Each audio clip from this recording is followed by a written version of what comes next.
अशोक घवसास त्याच्या नेहमीच्या वेळेतच बागेत आला होता. त्याच्या घरच्या बाजूलाच एक मोठी बाग होती. आजूबाजूच्या बिल्डिंगमधले बरेच जण येत असत त्या बागेत फिरायला. मागल्याच वर्षी युनियन बँकेतून निवृत्त झालेला अशोक साधारण गेल्या 3-1 महिन्यापासून रोज सकाळी बरोबर 6 वाजता बागेत येऊ लागला होता.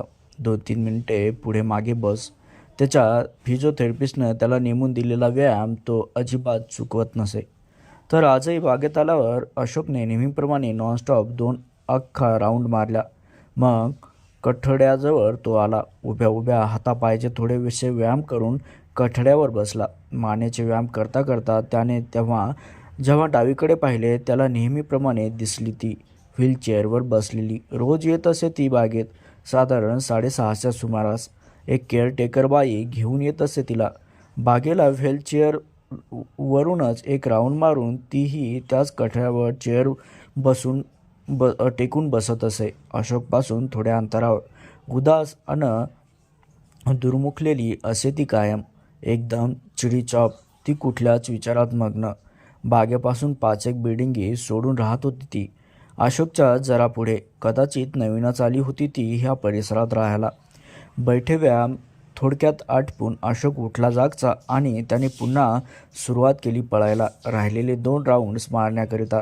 रोजचा 4 राऊंडचा कोटा पूर्ण करून त्याच मगाच्या जागेवर पुन्हा येऊन बसला अशोक. ती अजूनही तेथेच बसली होती, तशीच उदास. इतक्यात तिच्याबरोबरची ब्युरोवाली बाई जागेवरून उठत तिच्यापाशी आली आणि व्हीलचेअर पकडत बागेच्या गेटमधून बाहेर पडू लागली. ते अशोकही निघाला मग पाठोपाठ. त्याच्या मागून थोडं अंतर राखत चालू लागला तो. आपल्या बिल्डिंगच्या गेटशी थांबत. तिला पुढे तिच्या बिल्डिंगच्या गेटमधून आत शिरताना त्याने पाहिले. मग तोही शहारला. आज स्वतःच्या गेटमधून. गेले महिनाभर अशोक तिला रेग्युलरली बागेत येताना बघत होता आणि पहिल्या दिवशी ती जशी दिसत होती अगदी तशीच दिसत होती ती महिन्याभरानेही. काडीचाही फरक पडला नव्हता तिच्यात. अशोकने मान झटकत तिचा विचार डोक्यातून काढून टाकला. बरीच काम करायची होती. आसावरची पुढल्या दिवशी वर्षश्राद्ध होतं. पूर्वतयारी राहिलेली अशोकची. त्या दिवशी नित्यनियमानुसार अशोक बरोबर 6 वाजता बागेत आला.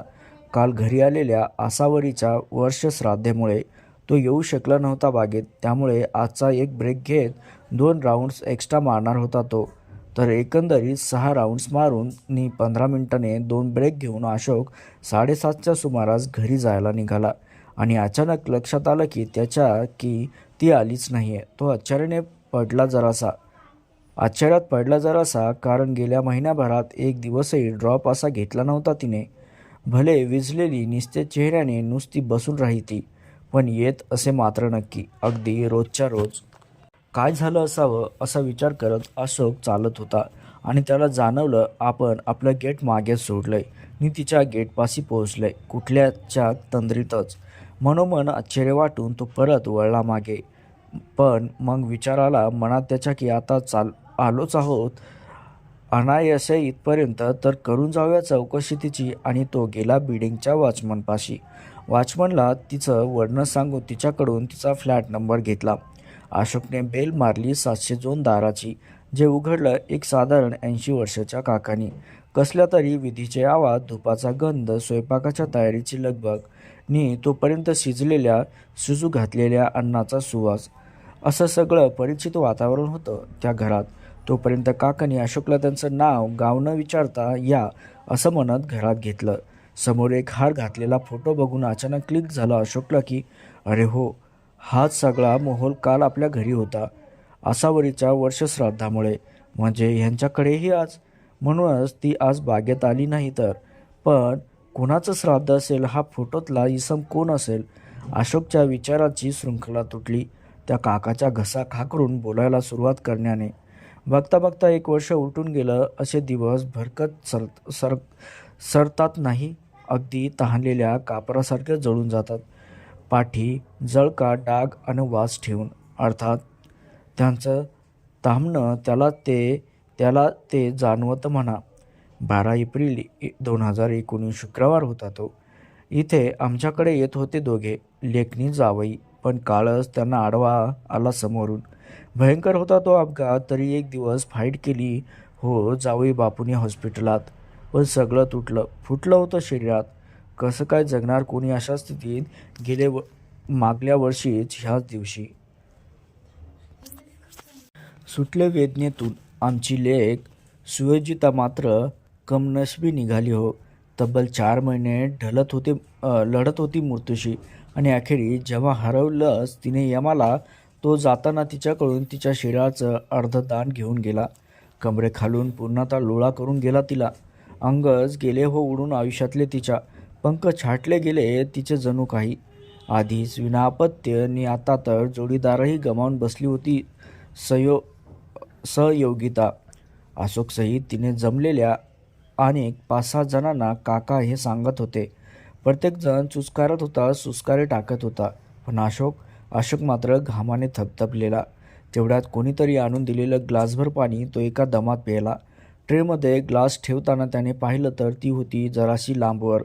एकटक बघत अशोककडे, जणू त्याच्या मनातलं वादळ कळून कोरड्या डोळ्यांनी जाब विचारत त्याला तिच्या आयुष्यातील पडझडीचा. अशोक ताडकन उठला. स्पोर्ट्स शूजमध्ये पाय नुसते सरकून तसा दरवाजा उघडून बाहेर पडला. काळच आला आडवा समोरून हे त्या काकाचं वाक्य घुमत होतं कानातून त्याच्या. म्हणजे आपण काळ? अरे पण माझी आसावरही गेली ना त्याच अपघातात. तेही ऑन दी स्पॉट.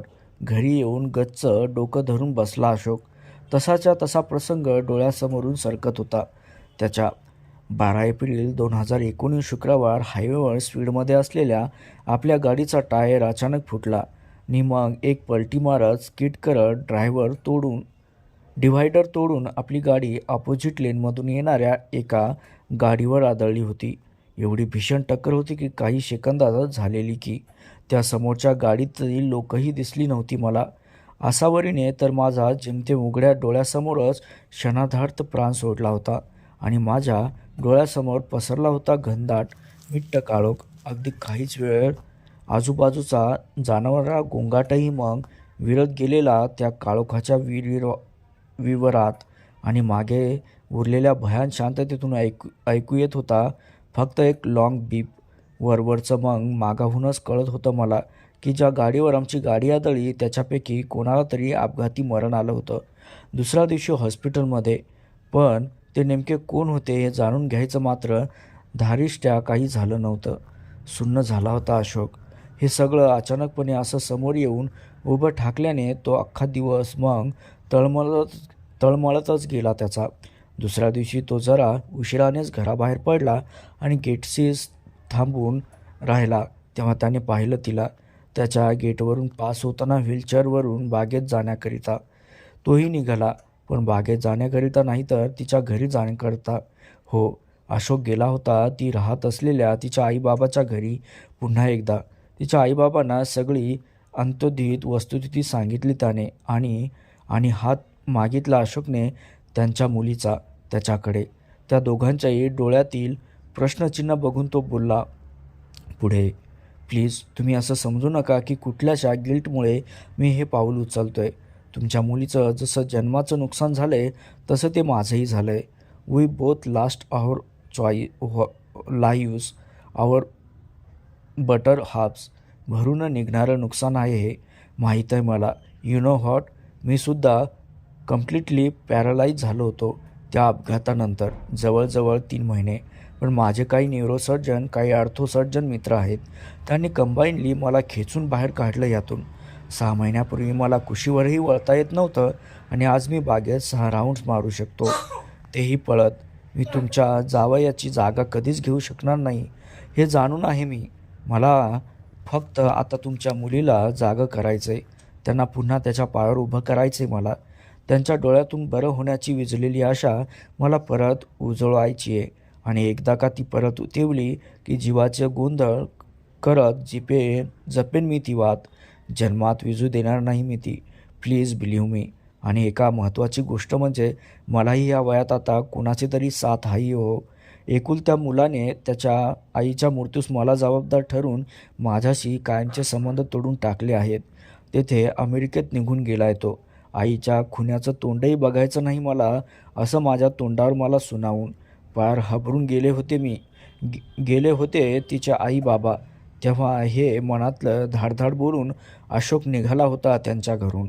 दरम्यान अडीचचे 1 महिने निघून गेले आणि तिच्या बाबांनी अशोकला फोन करत घरी बोलून घेतलं.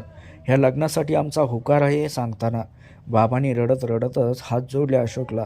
तिच्या आईसुद्धा पदर तोंडाला लावून ओक्साबोक्शी रडत होत्या. आपल्या जोडल्या हातानेच बाबा पुढे म्हणाले, हे अपघाताचं सगळं खरं खरं तिला मात्र सांगू नका. आम्हीही नाही सांगणार. छातीवर अजिबात दडपण जाणू देऊ नका. आज न उद्या कळलं तर काय वगैरे विचार करून सत्य कधीतरी लपलेलं वा लपवलेलं बरं असतं. विशेषतः आयुष्याची नवीन सुरुवात होणार असेल, एखाद्या नात्याचा नव्याने आरंभ होणार असेल तर नक्कीच. अशोक पाया पडला तिच्या आईबाबाच्या.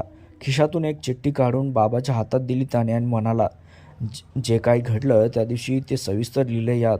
तुमच्या मुलीला देणार होतो मी ही चिठ्ठी वाचायला. कदाचित तुमच्यापाशी जेवढं बोललो ते त्यांच्यापासून थेट बोलू शकलो नसतो म्हणून.